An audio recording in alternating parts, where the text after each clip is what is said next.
Now, the Three Martini Lunch with Greg Corombos and Jim Garrity. And welcome, everyone, to the Friday edition of the Three Martini Lunch, along with Jim Garrity of National Review. I'm Greg Corombos of Radio America.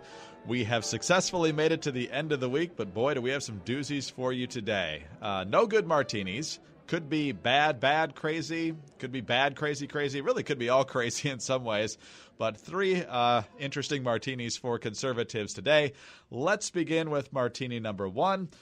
President Trump is agreeing to sign the budget bill, which provides nearly $1.4 billion for border security. There's some other issues in there as well that border hawks are not happy with, like allowing local jurisdictions to veto construction of a wall in those particular areas. There's also some provisions that folks are worried could give protected status to smugglers for unaccompanied alien children and so forth. But the president is going to sign the bill, is signing the bill in conjunction with declaring a national emergency on the border, which will free up roughly $8 billion to construct a whole lot more of the wall that he would like to do.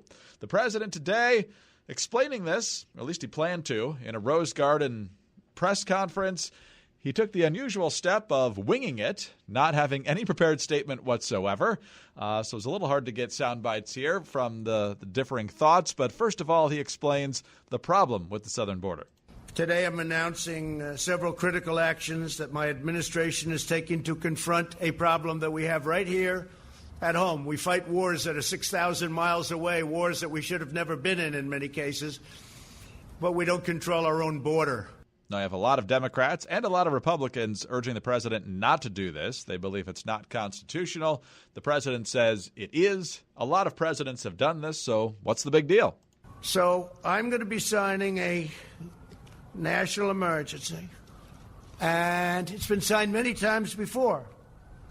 It's been signed by other presidents. From 1977 or so, it gave the presidents the power. There's rarely been a problem. They sign it. Nobody cares. I guess they weren't very exciting, but nobody cares. They sign it for far less important things in some cases, in many cases. We're talking about an invasion of our country. Now, folks on the left and possibly some on the right are promising to mount legal challenges to this president's efforts to go around the legislative process to get money for border wall funding. And the president offered this analysis of the legal fight to come. I'll sign the final papers as soon as I get into the Oval Office, and we will have a national emergency, and we will then be sued, and they will sue us in the Ninth Circuit, even though it shouldn't be there, and we will possibly get a bad ruling, and then we'll get another bad ruling, and then we'll end up in the Supreme Court, and hopefully we'll get a fair shake, and we'll win in the Supreme Court, just like the ban. So it sounds like a bit like a high schooler there, Jim, but he's not wrong about how this is likely to pan out, although we'll see if he were to actually win at the Supreme Court. The weirdest part of this, though, came in the Q&A section when the president, who just got done talking about how he has no other choice, there's this invasion at the border, there's this emergency, but here's his explanation for why he's doing it. In fact, the primary fight was on the wall. Everything else we have so much, as I said, I don't know what to do with it. We have so much money. But on the wall, they skimped. So I was successful in that sense, but I want to do it faster. I could do the wall over a longer period of time. I didn't need to do this, but I'd rather do it much faster. So, Jim, the oddity of this press conference is almost distracting me from the larger issue at hand here and whether or not the president has the constitutional ability to do this and whether he should do this. A lot of folks think it sets a dangerous precedent for action from future presidents that we would heartily disagree with, since we generally agree with what he wants to do here, just not the way he's doing it. What do you think? If you know you're going to head into a really big legal fight about whether what you're reacting to is really a genuine national emergency, and whether you really had no other options, speed was of the essence, time was of the essence, that this was not the sort of thing you might have spent several months debating, which tends to undermine the argument that that's an emergency, you probably want to avoid the words, "I didn't need to do this." I can already see Democratic state attorney generals pointing to that and underlining it in red in their briefs they'll be filing with the court. By Trump's own words, this is not a coherent, logical argument. He really wants money for the wall. He actually got a little bit of money for the wall, $1.37 billion. Not nearly as much as he wanted, but 55 miles worth. We're getting started on it. Although, according to Mark Krikorian, it sounds like there's like this poison pill in there where it can only be built in certain areas. And if the towns object, they can't do it, and has to have a review process, et cetera. So it's possible that there's a whole bunch of tripwires in there designed to ensure that this doesn't actually get built. But in other words, you can't say, well, I really wanted something from Congress, but Congress won't do it. Therefore, I'm declaring an emergency. And if this feels familiar to you, like people say, well, Obama did pen and a phone. Isn't this the same thing? Yeah, but we thought that was bad. And it doesn't mean that this is, that this is good. But the other thing I went back and I checked, and I wrote about this in the Jolt today, Greg. Obama's I have a pen and I have a phone approach didn't really work the way he wanted, because, he did DACA. But remember, Trump rescinded DACA, right? That was effectively an executive order that was basically saying, we're not going to enforce the law for these folks. We've decided that they're not a threat. They're not a menace. They don't need to be deported. And we can have that argument. It's worth noting that when the presidents changed, the executive order got rescinded. This is why you try to do stuff through legislation. Legislation is not as easily repealed or undone. But people forget, after the 2014 midterms, Obama announced an expansion of DACA called the Deferred Action for Parents of Americans, which basically was if you were a parent of one of these kids, you weren't going to get deported either. And this was the case where a whole bunch of Republican state attorney generals said, whoa, this is not the sort of thing you can just do without legislation. This is effectively rewriting the immigration laws of the country on the fly. This has to be done through legislation. You can't just, willy-nilly do this by executive order. The federal district court in Texas issues an injunction in preventing this program from being enacted. I know Republicans are very upset about federal district court judges in Hawaii and various other places issuing injunctions, but this did work to our advantage not that long ago. There is a system why judicial review is a good idea. They fight about it. The Obama administration keeps trying to get the injunction lifted. The district courts and panels of judges keep saying, nope, got to stay in place.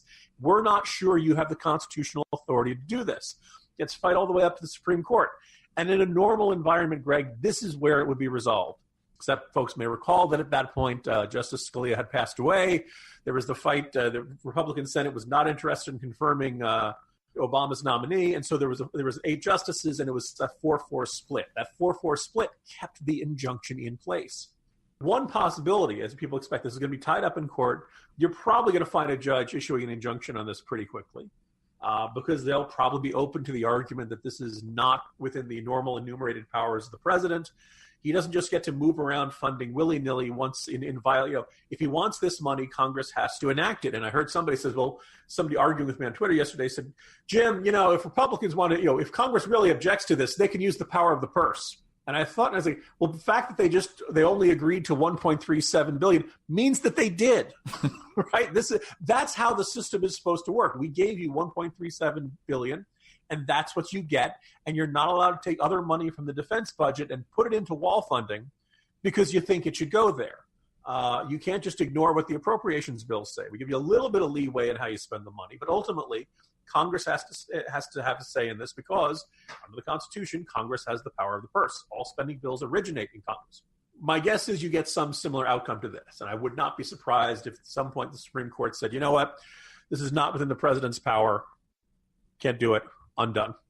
Injunction stays in place. If it doesn't block it, Greg, we may end up having this terrible precedent where a future Democratic president enacts the Green New Deal or enacts a national emergency on gun violence and calls for confiscation or some other terrible, ideas like this. And, a lot of this presidency, Greg, has been a fight between conservatives who understand the Constitution and understand that these rules and the balance of power and checks and balances are in place for the good of everybody. Even if they work against you on Monday, they may work to your advantage on Tuesday, right? You're not always going to get what you want versus right-wing radicals who want what they want and they don't care how they get it. And they are probably every bit as dangerous to the Constitution as left-wingers are, Greg. Well said, Jim. And I think it's worth reiterating the point that what the president wants to get done here we largely agree with. We want a very secure southern border. We want to know who's coming into the country. We don't want all this chaos that is happening down there, but there is a right way to do it and a wrong way to do it. And as you have said many times, conservatives ought to not only want certain policy provisions, they ought to want it done in the right way. It's a frustrating argument because you have the circumstance in which you can be right on the merits. You can be pursuing the right policy. But at the heart of it, I guess, is the question of, does the ends justify the means? And those of us who believe in the Constitution, no. Right? The founding fathers understood that everybody's convinced that their idea is a terrific good idea. The communists who took over the Russia and turned into the Soviet Union were totally convinced they were building a better society. Everybody's convinced they're on the side of the angels. That's why it's dangerous. And that's why you need these checks and balances.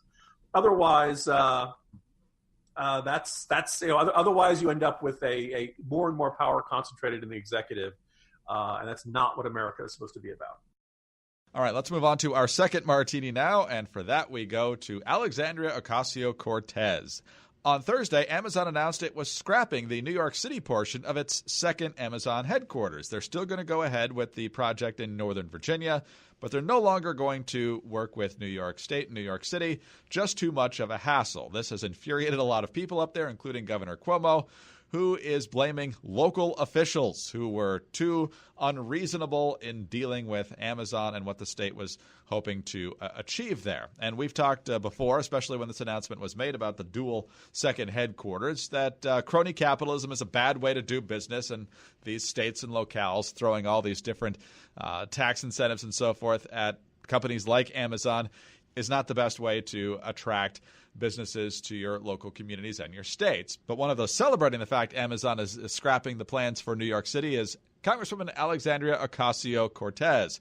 She says this is an example of how everyday people can band together and stop the powerful. NBC News caught up with her on Capitol Hill and asked her about, hey, what about those 25,000 jobs now that aren't coming to your area? What do you say to those that criticize them pulling out, that the district now is going to lose 25,000 jobs that could have come there? Well, one of those things is, A, we were subsidizing those jobs. So for the city was paying for those jobs. So frankly, if we were willing to give Amazon willing to give away $3 billion for this deal, we could invest those $3 billion in our district ourselves if we wanted to. We could hire out more teachers. We can fix our subways. We can put a lot of people to work for that money if we wanted to. Jim, she actually thinks there's a giant pile of billions of dollars of money just waiting for Amazon as opposed to tax incentives as Amazon pays taxes in the years to come, which they now won't be doing.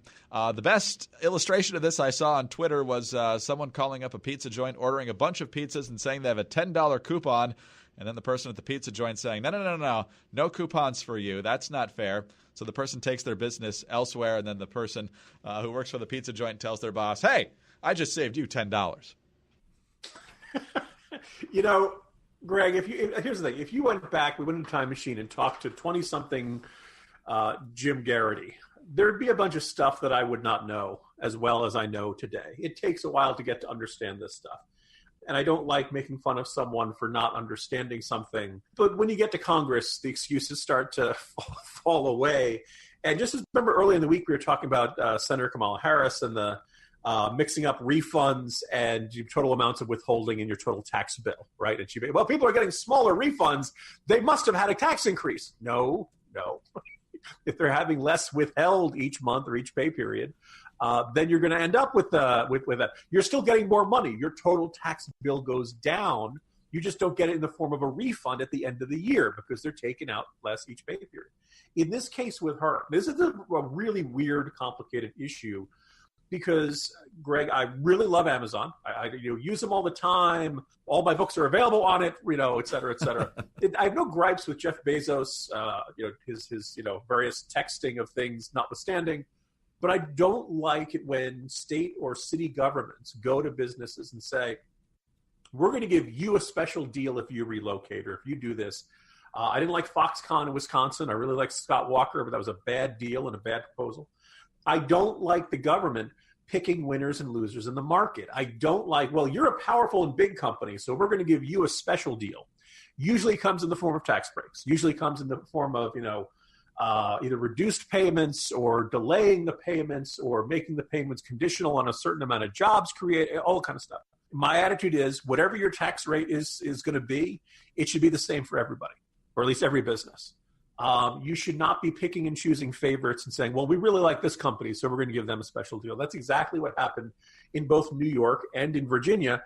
By the way, Greg, you want to talk about a weird moment? I'm kind of envious of New York City. I'm envious of New York City and Alexandria Ocasio-Cortez because they didn't like it. Here's the thing. It was big tax breaks for Amazon.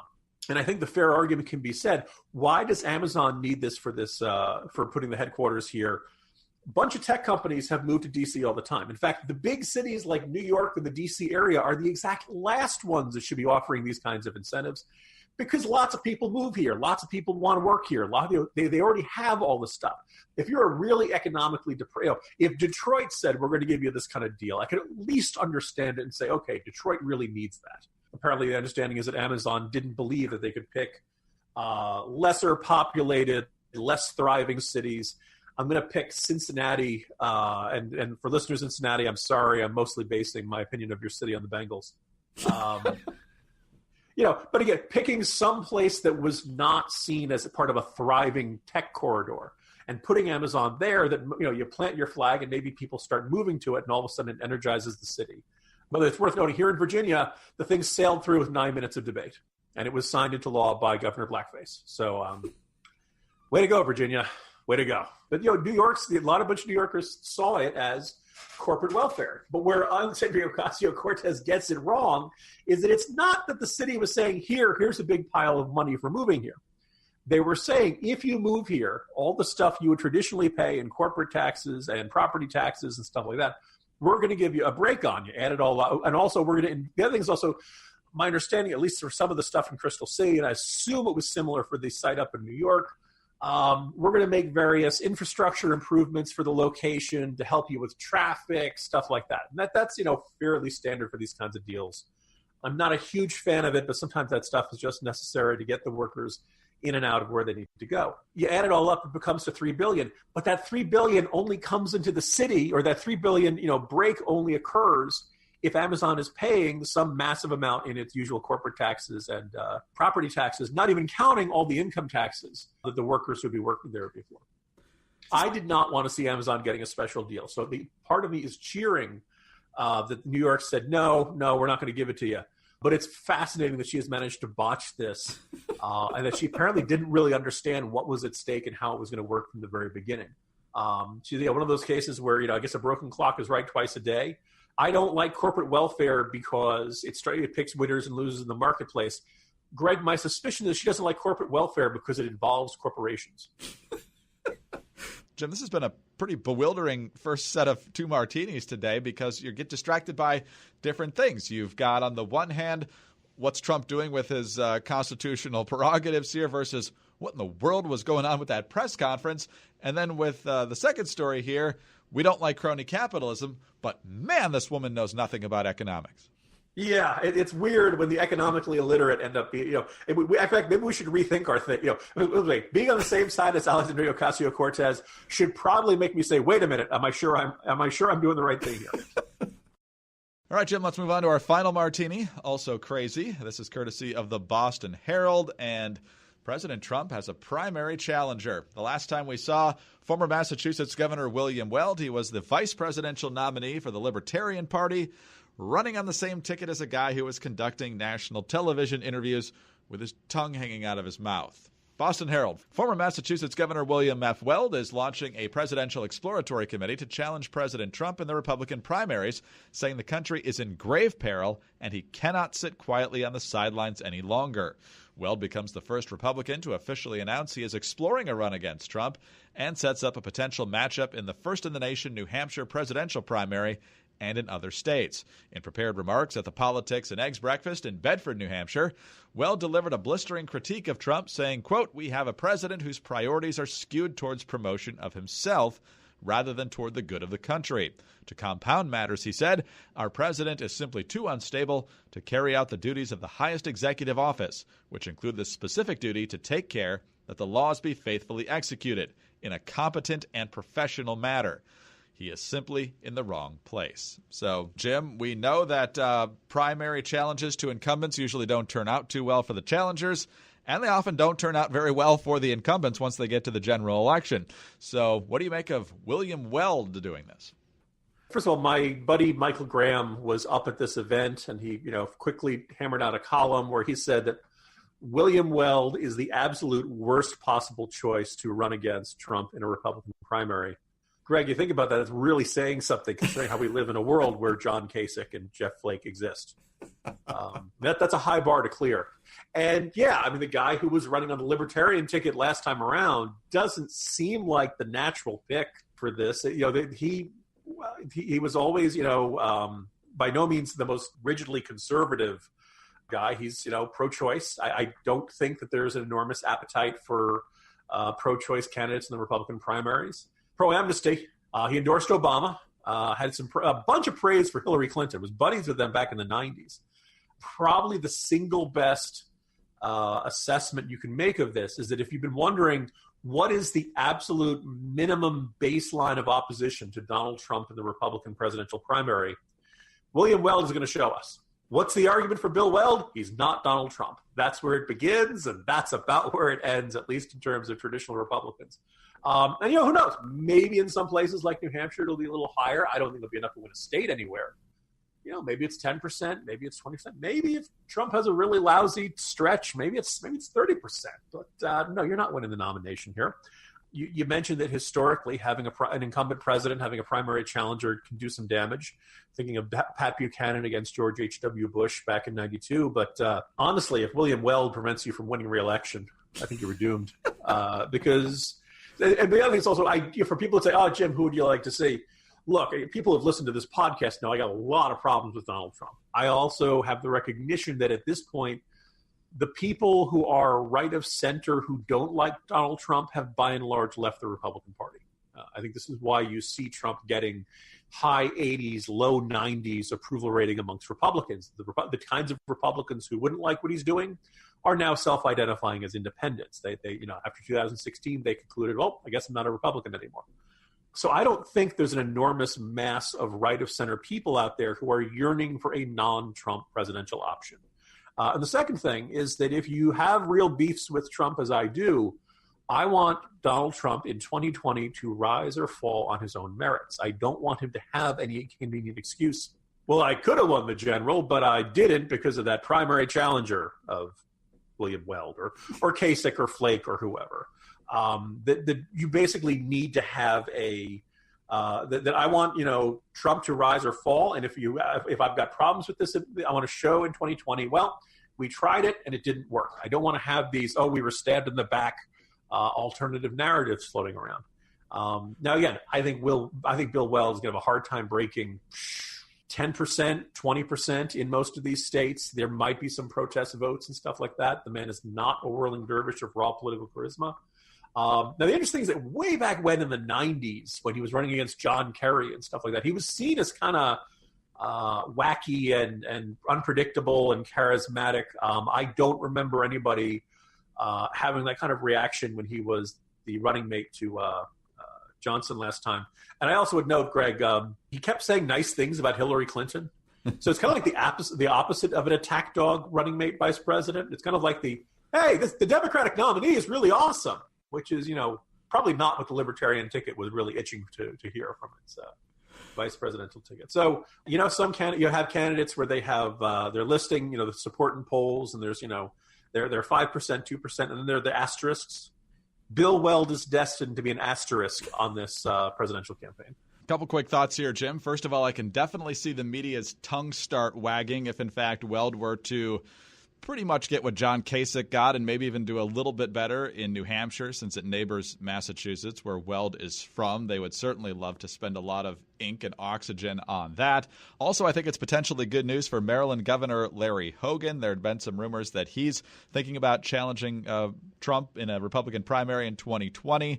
Whoever ends up challenging a sitting president most likely is going to end up persona non grata in their own party. And so why not let William Weld deal with all that instead of himself?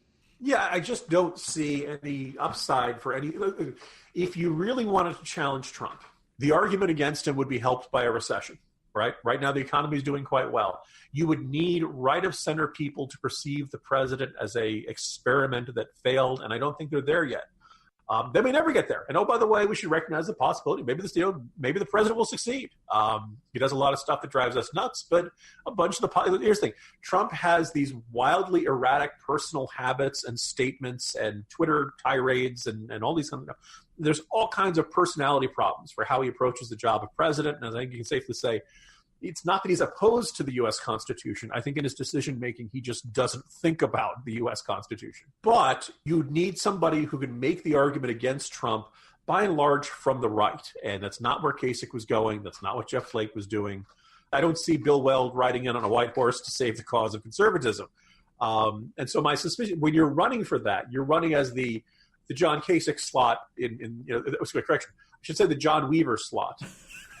In the past couple cycles, which was McCain, which was John Huntsman, which was John Kasich. Your name has to be John, apparently. And you end up running as the media's favorite Republican. That's, I'm not that conservative. I'm centrist. Well, that's not, one, that's not going to sell in this kind of party environment as is. Finally, maybe the last thought of a long-running episode, Greg. Look, Bill Weld, what do we need you for when we have Howard Schultz? Right. Coffee. What'd you ever do for us? Jim, a lot of craziness this week. I have no reason to think next week will be any different. See you on Monday for the President's Day edition. Yep. See you Monday, Greg. Jim Garrity of National Review. I'm Greg Corombos of Radio America. Thanks so much for being with us today. Please be sure to join us again on Monday for the next edition of the 3 Martini Lunch. Have a great weekend, everyone.